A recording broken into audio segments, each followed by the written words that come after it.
Sa tunay. Dito lang yata sa Pasig Palengke may medyo tunay na buko juice. Medyo tunay lang.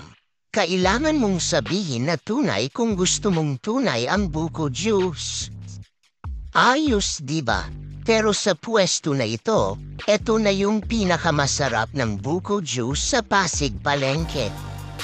Kailangan mo rin maghintay ng saglit kasi marami nga sila customer. Isang piraso ng buko 35 pesos. Isang kilong laman naman ay 170 pesos. Isang kilong laman sabaw ay 200 pesos. Isang kilong sabaw naman ay 30 pesos. Madodoble ang presyo niyan sa Pasko at Bagong Taon. Ang binili ko ay yung templado na tunay. Bale sa size na 16 ounce 35 pesos ang singil nila. Masarap naman talaga.